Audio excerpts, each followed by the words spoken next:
اجر روزے سے نہیں ہے، اللہ نے کسی سے جا کے نہیں کہا میرا بندہ روزے سے نہیں.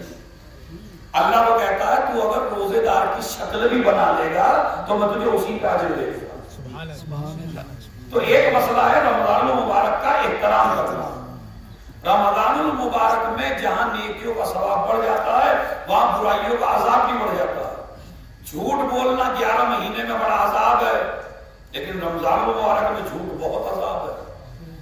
غیبت کرنا بہت بڑا عذاب ہے غیبت کا، لیکن اگر رمضان المبارک میں کریں تو اور زیادہ عذاب ہے.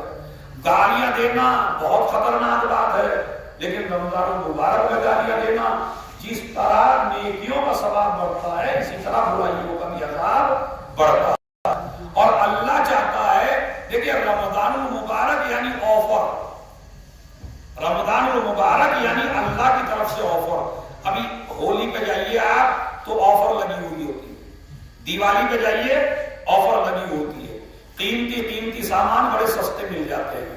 اور رمضان المبارک بھی اللہ نے آفر لگائی ہے اپنے بندے کے لیے، عمل کم کرے گا ثواب زیادہ دوں گا، عمل تھوڑا کرے گا اجر زیادہ دوں گا، عمل بالکل کم کرے گا ثواب کے ڈھیر لگا دوں گا. تو اگر رمضان المبارک کے علاوہ 11 مہینوں میں ایک قرآن پڑھے گا تو ایک قرآن پہ ایک قرآن کا ثواب دوں گا.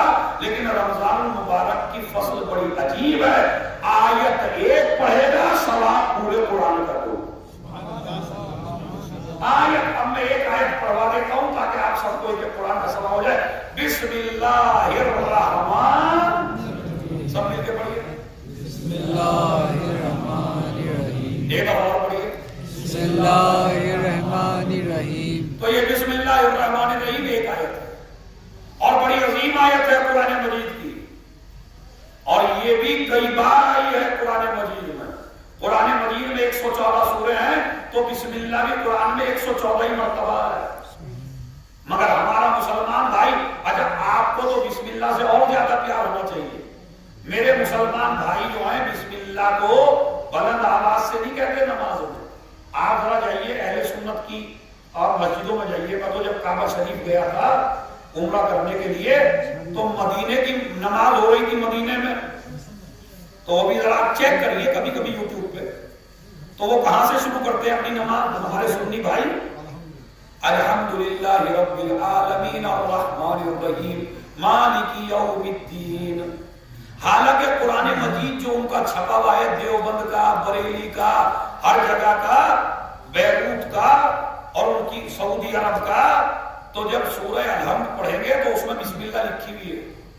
آپ کوئی قرآن اٹھا کے دیکھ لیجئے، کوئی قرآن بغیر بسم اللہ دیں گے.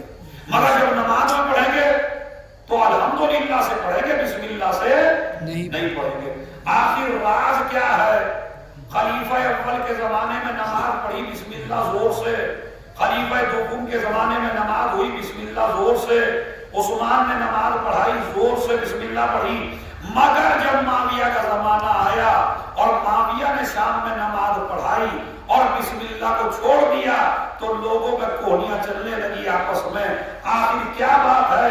معاویہ نے بسم اللہ کیوں نہیں پڑھی؟ ایک آدمی کھڑا ہو گیا نماز کے بعد اور کہنے لگا آپ نے چوری کر لی یا آپ بسم اللہ بھول گئے؟ اس نے کہا میرا دل نہیں چاہتا بسم اللہ پڑھنے کو. اب کیوں دل نہیں چاہتا؟ اس لیے کہ روایت ہمارے یہاں موجود ہے. ایک مرتبہ امیر المومنین پوری رات قرآن مجید کی تفسیر بیان کرتے کرتے ہو گیا. اے ابن عباس بس اتنا سن لو، جو کچھ پورے قرآن، جو کچھ پورے